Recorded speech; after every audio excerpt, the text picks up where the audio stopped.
Hi everyone, you're welcome back to my channel. My name is Nancy. If this is your first time here, you are also welcome. Kindly subscribe, share and like my videos, and also put on your notification bell to be notified when I upload new tutorials. In today's tutorial, I'll be showing you the simplest method in making this trendy kimono with the fringe attached to the bottom of the kimono. So let's get started. I made use of an Ankara print fabric, and the amount of this fabric is 2 yards. For a plus size person, you can make use of 2.5 yards. This black fabric is called a crepe fabric, and I made use of half yard. And this is called a fringe. This will be attached to the bottom of the kimono, and I made use of 1.5 yards. So let's get started.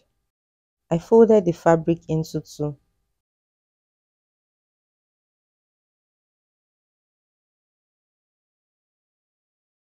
And I further folded the fabric into two. So I practically folded this fabric into four.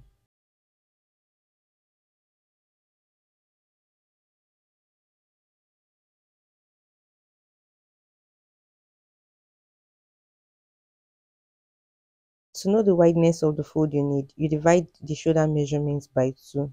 So mine is 7 inches, and here I have 7 inches placed here. After this, I'm also going to be adding the sleeve length. My sleeve length is 11 inches, but since I'll be adding 2 inches band to the sleeve, I subtracted that 2 inches from the 11 inches, which made it 9 inches. The first step is to rule the starting line, which will serve as the shoulder line. On the starting line, I placed my tip from this side of the fold to mark the neck width, which is 3 inches. For a plus size person, you should mark 4 inches.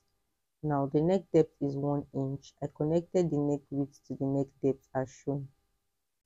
To get the shoulder slope, I placed the tape from this fold to mark my shoulder measurements divided by 2, which is 7 inches. Every other measurement that comes after that point would be for the sleeve length. My sleeve length is 11 inches. I subtracted 2 inches away for the band. It became 9 inches. Now I added half inch sewing allowance to that 9 inches, which made it 9.5 inches. From this point I marked, I placed my tape vertically to mark 1 inch below the point and connected this point to the neck width as shown.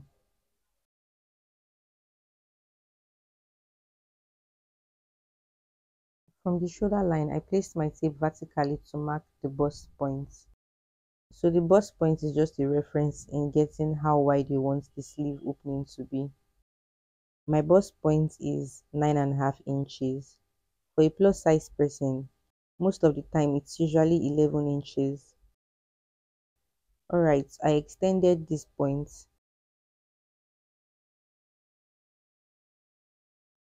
So this part would be for the sleeve opening. The next step is to mark the full length of the kimono. So the full length of my kimono is 57 inches. But since a fringe will be attached to the bottom of the kimono, you would have to subtract the length of the fringe from the full length of the kimono itself.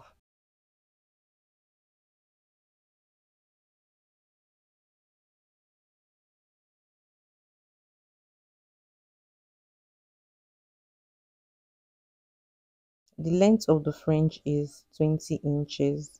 Right, since the full length is 57 inches, I'll be subtracting this 20 inches from it, and that will be 37 inches.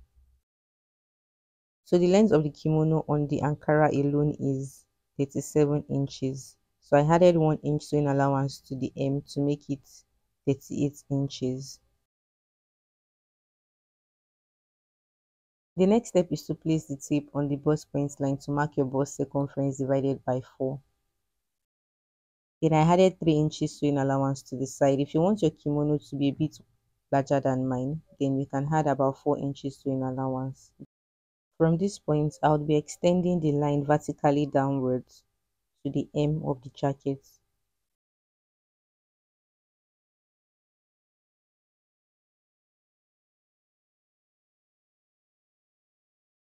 On this part where the 2 points meet, I'll be making a curve at the bottom of the armhole.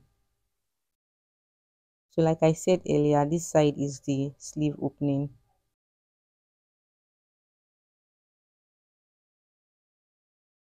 Before trimming out, I would add half-inch sewing allowance to the top of the shoulder slope to which both the front piece and the back piece will be attached to.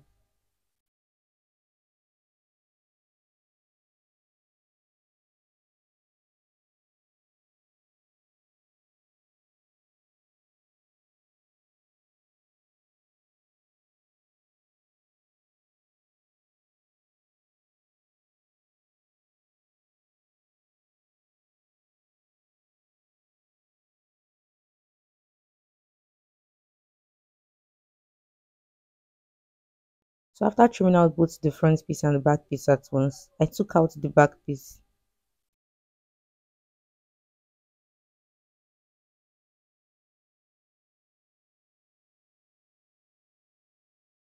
To cut the slit on the front piece, these are the measurements that you need to take. I'll place my tape from the shoulder line to mark 16 inches to connect it to the neck width in form of a V neckline. So I'll trim this out and went ahead to slit the center fold.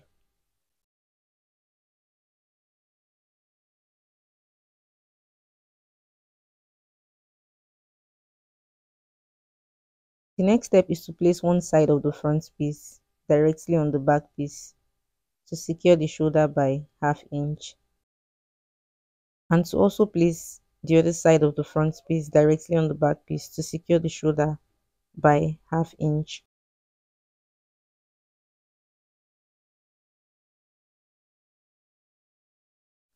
After securing the shoulders, I took the measurements of the sleeve opening.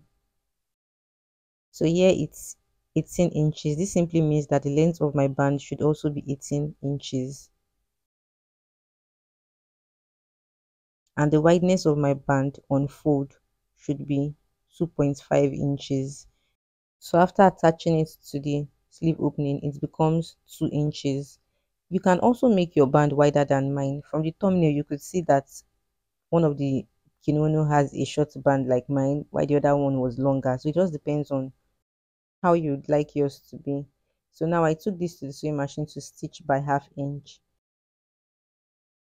I went ahead to also place the second band on the other side of the sleeve opening to stitch by ½ inch.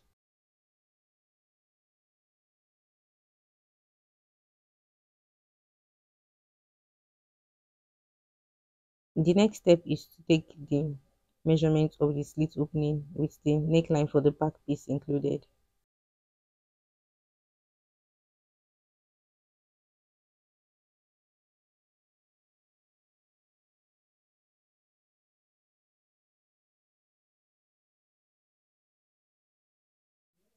So I would stop at this point where I have 60 inches. From this point, I would place my tape starting a new measurement.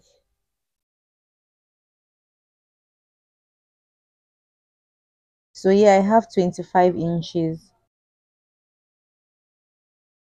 So the length of the band that will be attached to my kimono is 60 inches plus 25 inches, and that is 85 inches altogether.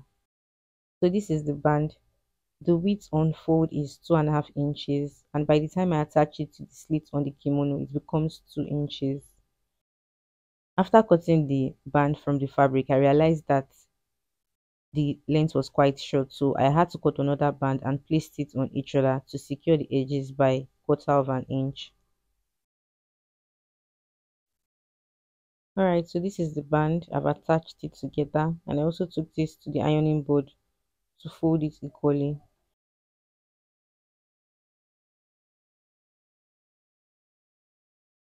Recall that the measurement I took from the slit to the neckline on the kimono was 85 inches. So this simply means that the length of this band should be 85 inches. Since I folded the band into two this way, I placed my tip from the center fold to place 85 inches divided by 2, which is 42.5 inches. But looking at it, I have 43 inches, which is a bit longer. So it's better for the band to be longer than for it to be shorter. The next step is to fold the center neckline of the back piece into two to make a notch. From this notch, I'll place the center fold of my band directly on it where I have this joining to pin the band directly on the neckline to the slit.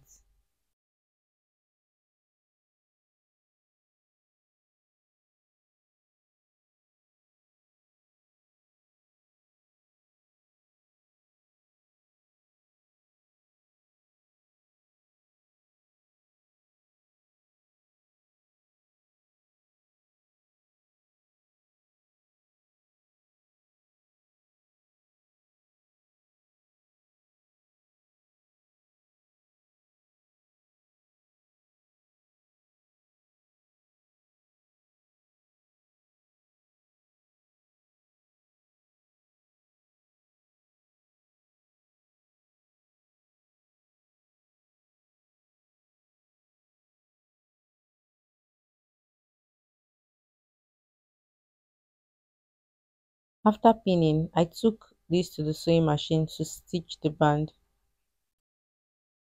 to the slit by ½ inch, following the direction of the chalk.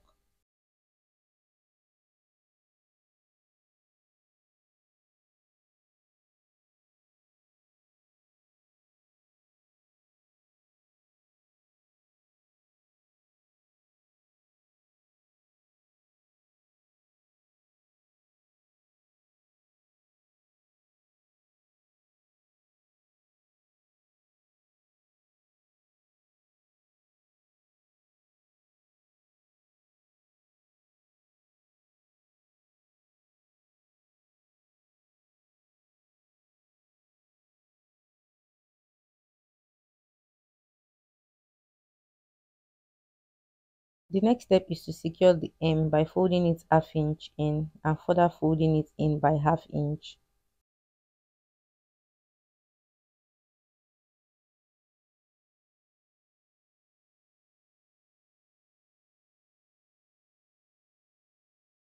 This has been properly secured, and the final step is to attach the fringe to the hem. Just the way we have the right side and the wrong side of a fabric is the same way we also have the right side and the wrong side of the fringe trimmings. So looking at this weaving, you'll notice that it's loose. This simply means that this is the wrong side of the trimming. And flipping it to this side, you'll notice that the weaving on this side is tight. So this is the right side of the fringe. If at any point you feel that the right side of the fringe is loose, you can easily adjust the weave to tighten it. Alright, to place the fringe, there are two ways. It's either you take 1 inch outward and fold it in to place the fringe directly on the hem to secure it. The other method is to fold the edges in by 1 inch and then place it under the hem to stitch directly on the hem. So I would prefer this method because it's more beautiful this way. So I'll just keep stitching till I get to the other end. When I finally reached this end, I folded the edges of the fringe in to place the edge of this hem, complete the stitching.